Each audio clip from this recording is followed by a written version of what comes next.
నాకు తెలుసు, నీ అల్లుడికి ప్లేగు సోకింది. అసలు నన్ను అడిగితే గనుక వాడికి ప్లేగు కాదు, మీ తండ్రి కొడుకులిద్దరూ చేసిన పాపాలకి శిక్ష. పాపం వాడు అనుభవిస్తున్నాడు. మేం చెప్పాం కదా నీకు, మా సంస్కృతి సాంప్రదాయాలకు విరుద్ధంగా నడుచుకోవద్దు అని, మా ధర్మం విషయంలో కూడా వేలు పెట్టొద్దు అని. కాని వింటే కదా మీ తండ్రి కొడుకులకు నేను చెప్పేది బుర్రకెక్కదో.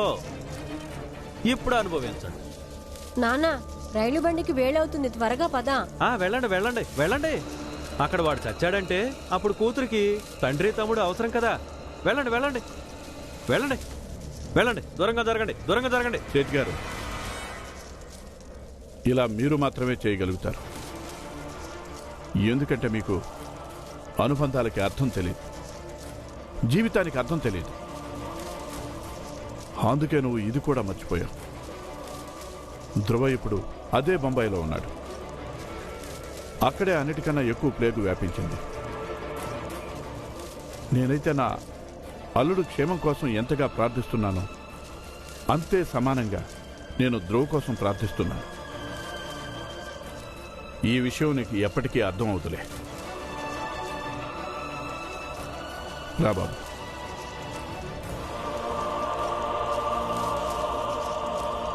వెళ్ళండి, వెళ్ళిపోండి. నీ ప్రార్థనలు ఏమీ అవసరం లేదు నా కొడుక్కి. వాడి తండ్రిని ఇంకా నేను బతికే ఉన్నాను. వాడి కోసం నేను ప్రార్థన చేస్తాను. నీ సంగతేంటో నువ్వు చూసుకో. ఏడ్చి నీ ఆరోగ్యాన్ని పాడు చేసుకోవద్దు. ఈ కూరుకో, భగవంతుడిపై నమ్మకం ఉంచు, అంతా మంచి జరుగుతుంది. నాకు అసలేం అర్థం కావట్లేదు వదినా. తెలియటం లేదు అల్లుడు ఎలా ఉన్నాడో, గంగ ఎలా ఉందో. ఇంకా ఎన్నెన్ని కష్టాలు చూడాల్సి వస్తుందో ఏంటో. ఒక సమస్య అయిపోయిందంటే ఇంకొకటి మొదలవుతూనే ఉంది. ఒక్కరోజు కూడా ప్రశాంతంగా ఉండే బాధ్యత లేదు మనకి. ఏమైంది? అది భీమ్ రామ్జీతో పాటు గంగా వాళ్ళ ఇంటికి వెళ్తున్నాడు. ఏంటి? భీమ్ నాకిప్పుడు దారిలో కలిసి మీతో ఈ విషయం చెప్పమని చెప్పాడు. ఎక్కడ కలిశాడు? ఇప్పుడు ఎక్కడున్నాడు వాడు? తను నాకు స్టేషన్కి వెళ్ళే దారిలో కలిశాడు. కానీ ఈ పాటికి వాళ్ళిద్దరూ స్టేషన్కి వెళ్ళిపోయి ఉంటారు. వదినా, వద్దాగు. అన్నయ్య వాడిని వెంట తీసుకెళ్లాడంటే మంచి చెడు ఆలోచించి తీసుకెళ్లి ఉంటాడుగా. ఈ పాటికి రైలు బండి కూడా వెళ్ళిపోయి ఉంటుంది. అయినా భీమ్ అన్నయ్యతోనే ఉన్నాడుగా. నువ్వు లోపలికి రా, దిగులు పడకు. రా. అందరూ వాళ్ళ ఇష్టం వచ్చినట్టు చేస్తున్నారు.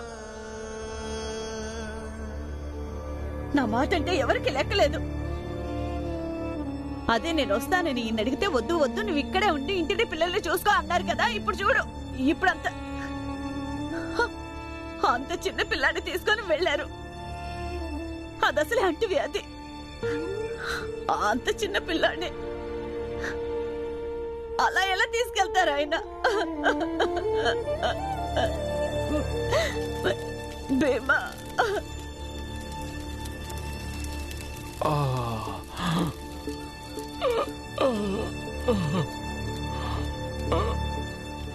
నన్ను కాపాడండి. నాకు చనిపోవాలని లేదు. అత్తయ్య, ఆయనకి చాలా బాధగా ఉన్నట్టుంది. నన్ను వెళ్ళనివ్వండి. వాడి దగ్గరికి వెళ్ళడం అంత మంచిది కాదు. వైద్యుడు వద్దని చెప్పాడుగా, మందులు ఇచ్చాడుగా, తగ్గిపోతుందిలే. నాన్నా, నాన్నా,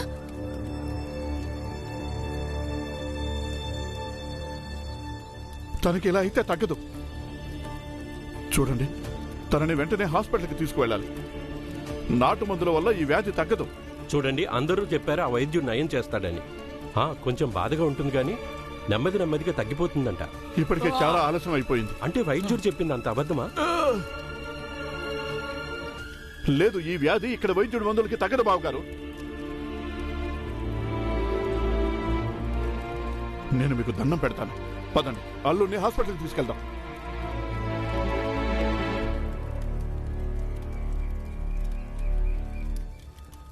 భీమ్రావ్,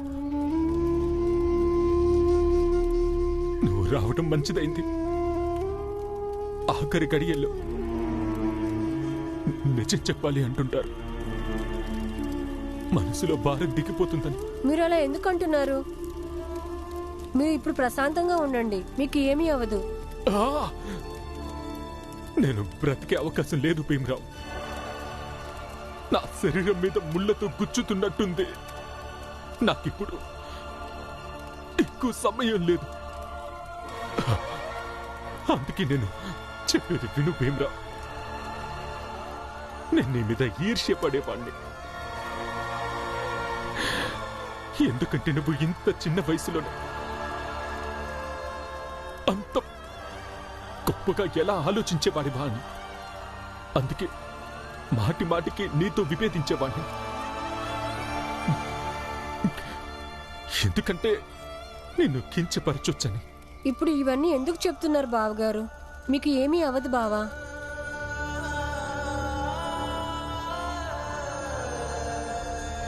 మీరు ఎందుకు అర్థం చేసుకోరు? ఇవే మూఢనమ్మకాలు మీకు. ఇది సామాన్యమైన జబ్బు కాదు, దీన్ని మహమ్మారి అంటారు. ఇది అంటువ్యాధి అండి, ఒకరి నుంచి ఒకరికి అంటుకుంటుంది. అందుకనే తనని వెంటనే మనం హాస్పిటల్కి తీసుకెళ్లడం అవసరం. దయచేసి మా నాన్న మాట వినండి. ఈ ఆసుపత్రికి తీసుకెళ్ళండి, తీసుకెళ్ళండి. లేదు, మేమెక్కడికి తీసుకెళ్ళం. పెద్ద జాతి వాళ్ళు చెప్పి వెళ్ళారుగా ఇక్కడి నుంచి ఎక్కడికి తీసుకెళ్ళొద్దని. లేకపోతే వ్యాధి ఊరు మొత్తం వ్యాపిస్తుందంట. ఏంటి మీరు అనేది? కానీ అల్లుడిని నేను హాస్పిటల్కి తీసుకెళ్తాను. నాన్న పద. చూడు బాధలో ఎలా మాట్లాడుతున్నారు ఆయన. పద పద నాన్న. నువ్వు నోరు మూసుకోనంగా నాచి. ఇదంతా నీ కారణంగానే జరిగింది. వాడు ఇంట్లో ఉంటే ఒకటే నస పెట్టేదానివి. ఏదైనా పని చెయ్యి అని పంపించాగా వాడిని బొంబాయి. ఇప్పుడు ఇంత పెద్ద రోగం అంటించుకొని వచ్చాడు. ఇప్పుడు వాడిని ఆసుపత్రికి తీసుకెళ్తానంటున్నావా నువ్వు? విన్నావుగా ఇక్కడున్న ఊరు పెద్ద మనుషులు ఏం చెప్పారా? ఒకవేళ మనం ఇక్కడి నుంచి కదిలామంటే వాళ్ళు మన కాళ్ళు చేతులు విరగొడతారట. అర్థమైందా? సరే, మీరు మీ కాళ్ళు చేతులు కాపాడుకోండి. కానీ నేను నా అల్లుడిని ఇక్కడి నుంచి తీసుకెళ్తున్నాను. చూస్తాను నన్ను ఎవరు ఆపుతారు. రాగంగా. భీమరావు, నేను చాలా తప్పులు చేశాను. నా తప్పులన్నింటినీ క్షమించు భీమరావు. కానీ నువ్వు ఎలా ఉన్నావో అలాగే ఉండు. నువ్వు చాలా గొప్పవాడి అవ్వాలి భీమరావు, చాలా గొప్పవాడి అవ్వాలి.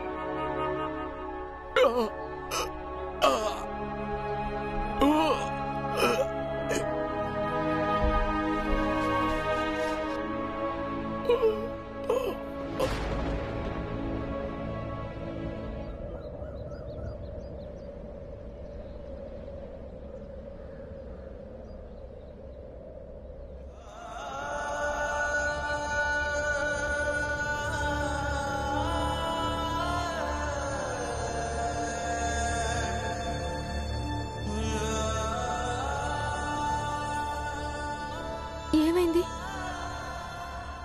నానా? ఏమైంది? ఈయనలా ఉన్నట్టుండి శాంతంగా అయిపోయారు.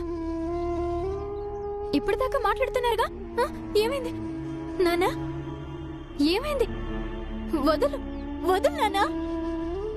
చూడండి ఉన్నట్టుండి ఎలా శాంతం అయిపోయారు. నిద్రపోతున్నారు మీరు? సరే లేకండి లేకండి, నేను లేపుతాను. గంగా, నువ్వు అల్లుడి దగ్గరికి వెళ్ళకూడదు. ఈ వ్యాధి నీకు కూడా అంటుకుంటుంది. కానీ నాన్న ఆయన ఎప్పుడు నిద్ర లేపాలిగా. 2 రోజుల నుంచి చూస్తున్నాను. ఆయనకి బాధలో నిద్ర కూడా పట్టట్లేదు. ఇప్పుడు బాధ లేదనుకుంటా, అందుకే నిద్రపోతున్నారు. నిద్రపోతున్నారు. నేను లేపితే ఆయన లెగుస్తారు నాన్న. అక్క, ఇక బావగారు ఎప్పటికీ నిద్రలేగవరు. ఆయన అలా ఎలా లేగవరు? నేను లేపుతాను. రా, నువ్వు కూడా నాతో పాటు పిలువు భీమ్. చూడు, నీ మాట వింటాడు కదా. రా, లేపు లేపు లేపు. నువ్వు వైద్యుడి దగ్గరికి వెళ్ళిరావయ్యా. అడుగు, ఏదైనా మందో మాకో ఇవ్వమని. మన అబ్బాయికి నయం అయిపోతుందయ్యా. తొందరగా వెళ్ళయ్యా. మీరు వైద్యుడి మాటలు నమ్మరు, అందుకే ఇంత ఘోరం జరిగింది. మీరు ఈయన్ని హాస్పిటల్కి తీసుకెళ్ళి ఉండాల్సింది. మిమ్మల్ని ఎవరో బెదిరించి భయపెట్టారని మీ అబ్బాయిని ఇలా మంచం మీద పడుకోబెట్టి చావమని వదిలేశారా? మీ అబ్బాయి విలవిల్లాడి తన ప్రాణం వదిలేశాడు. ఏం మాట్లాడుతున్నారు మీరు? సొంత అల్లుడి గురించి ఎవరైనా అశుభం పలుకుతారా? నా చెయ్యి వదలండి, నా చెయ్యి వదలండి నాన్న, నేను లేపుతాను. అమ్మా గంగా, నానా నువ్వు అల్లుడి దగ్గరికి వెళ్ళొద్దు. అక్కడ ఈగలు వాలుతున్నాయి. అవి నీ మీద వాలితే నీకు ప్రమాదం గంగా. కానీ నాన్న నేను ఆయన దగ్గరికి వెళ్ళాలి, నేను ఆయన లేపాలి. గంగా, చెప్పింది అర్థం చేసుకో. అప్పటి నుంచి చెప్తున్నాను కదా, దూరంగా ఉండు, దూరంగా ఉండు, దూరంగా ఉండని. అల్లుడి గారు చచ్చిపోయాడు.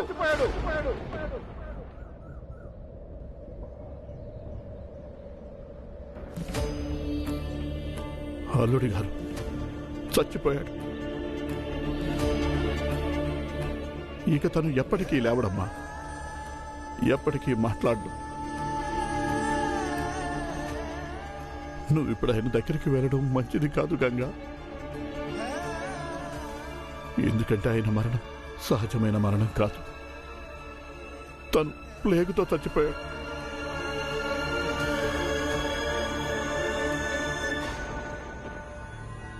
నువ్వు గనక అల్లుడి దగ్గరికి వెళ్ళావంటే ఈ వ్యాధి నీకు కూడా అంటుకుంటుంది.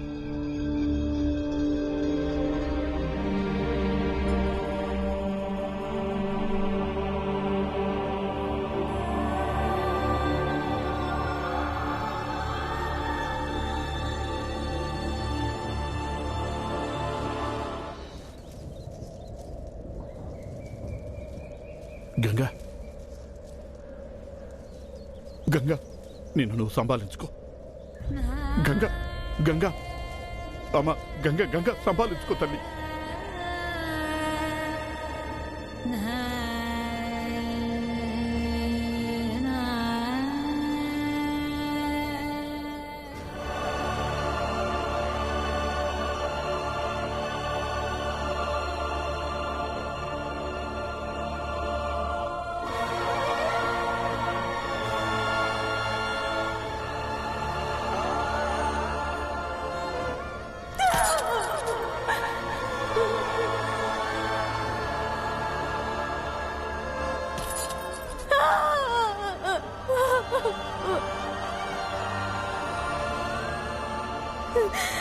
నా జీవితం నాశనం అయిపోయింది నాన్న.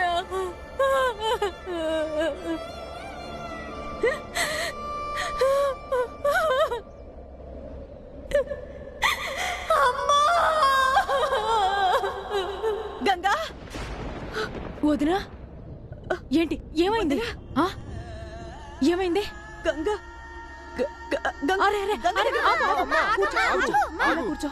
కూర్చోను, ముందు కూర్చో. ఆనంద్, లేదమ్మా, ఏం వెళ్ళి కాదు. మంచినీళ్ళు తీసుకురా. అమ్మా అమ్మా, ఏం కాదు, భయం వేస్తుంది. ఏం కాదు, ఏం కాదు. నాకు చాలా భయంగా ఉంది. నాకు గంగే నన్ను పిలిచినట్టు అనిపించింది. నేను గంగ దగ్గరికి వెళ్తాను. సరే సరే, అమ్మా, అమ్మా, విను. అమ్మా, ఆగు. వద్దు, నువ్వెక్కడికి వెళ్ళదు. చూడు భీమాబాయ్, నా మనసు ఏదో కీడు శంకిస్తుంది. నన్ను గంగ దగ్గరికి లేదు లేదు భీమాబాయ్, నేను చెప్పేది జాగ్రత్తగా విను. గంగ నీ కూతురే కదా. గంగ భర్తకి వ్యాధి సోకింది. ఈ విషయం నువ్వు విని ఆందోళన పడుతున్నావు, ఇది సహజమే.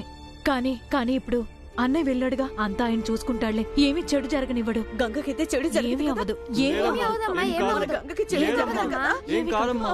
నీళ్ళు నీళ్ళు తాగు, తాగు, నీళ్ళు నీళ్ళు తాగు, నీళ్ళు తాగు. తాగమ్మా. అంతా మంచి జరుగుతుందిరా. నువ్వు నీళ్ళు తాగు. నీళ్ళు తాగు, తాగు. అయ్యో, ఈ రాక్షసి నా కొడుకును మింగేసిందిరా దేవుడా. ఇదంతా దీనివల్లే జరిగింది. నువ్వే కదా పంపించా నా కొడుకుని బొంబాయికి. నా కొడుకుని చంపేశావు కదే పాపిష్టిదానా.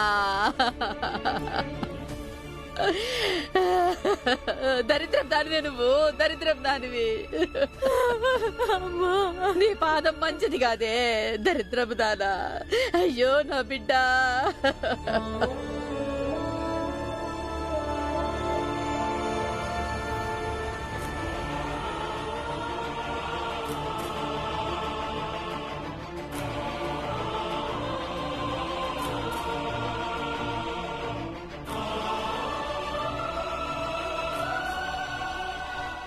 అక్క, ఇది వేసుకో. ఏంటి భీమిది? అక్క, చెప్పానుగా వధూవరులాగా పంపిస్తామని మీ ఇద్దరిని.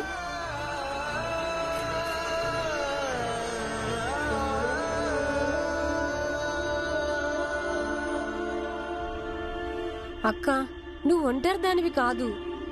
మేమందరం నీకు తోడుగా ఉన్నాము. నువ్వు ఏడవద్దక్కా.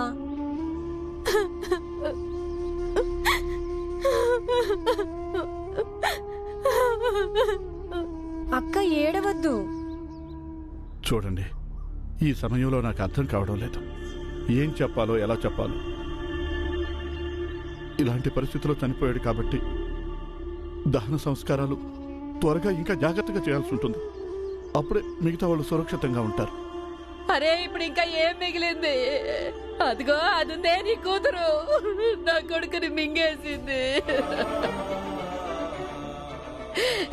ఇంకా ఎంతమందిని మిగుతుందో ఈ పాపిష్టిది. చూడమ్మా, దీంట్లో గంగ తప్పే ఉంది. ముంబైలో అల్లుడు ఒక్కడే లేడుగా. లక్షల మంది ఉన్నారు, వేల మంది చచ్చిపోయారు. ఈ వ్యాధే అలాంటిది. ఏం చేస్తాం? ఒకరి నుంచి ఇంకొకరికి అంటుకుంటుంది. నువ్వు మాకు కథలు చెప్పొద్దు. ఇదంతా నీ కూతురు కారణంగానే జరిగింది. నా కొడుకు చచ్చిపోయాడు. నువ్వేంటి అర్థం లేకుండా మాట్లాడుతున్నావు?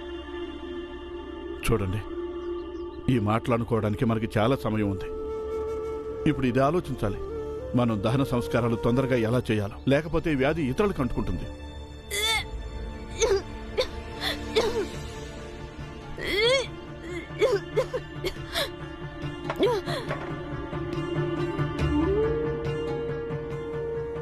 అక్క భీమ్, దూరంగా ఉండు. అక్కడికి వెళ్ళొద్దు. అక్కడ ఈగలు వాళ్తున్నాయి.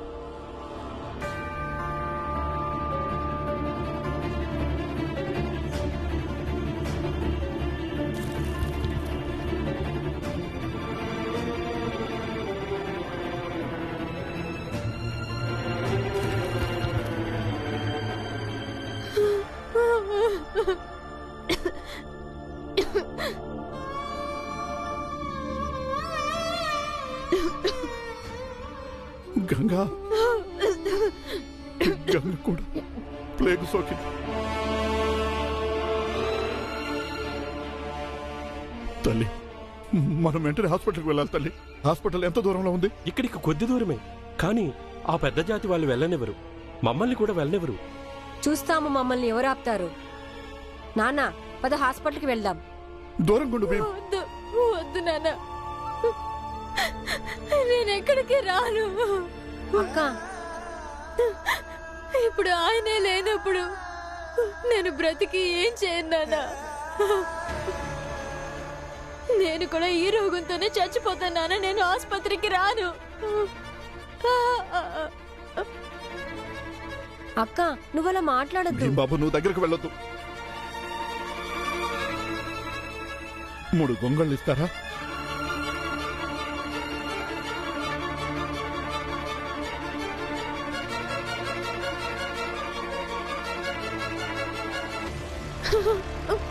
బాబా, ఇది కప్పుకో. ఇలా జాగ్రత్తగా ఉండాలి.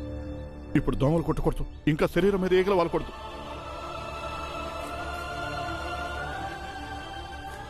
అమ్మా గంగా, ఇది కప్పుకో. ఈగలే వెళ్దాం. వద్దు గంగా, నేను చెప్పినట్టు చెయ్యి. త్వరగా లే గంగా. వద్దు. నీ గురించి కాకపోయినా నీ పిల్లల గురించి ఆలోచించు.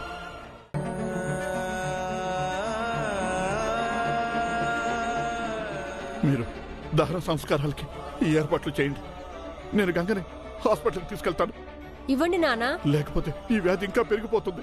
రా గంగా. ఇవ్వండి. పద అక్క. దగ్గరికి వెళ్ళొద్దు, దూరంగా ఉండి మాట్లాడు. గంగా, రా తల్లి, త్వరగా వెళ్ళాలి.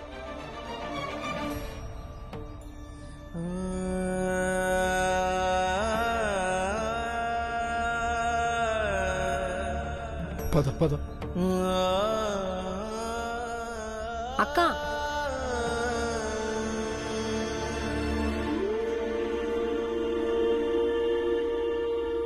పద తల్లి, త్వరగా పద. రాబీ. అయ్యో నా కొడుకు, నా కొడుకు చచ్చిపోయాడయ్యా. అయ్యో నాన్న, నేను ఆసుపత్రికి రాను నాన్న. ఆయనే లేనప్పుడు నేను ఇంకా బ్రతికి ఏం లాభం?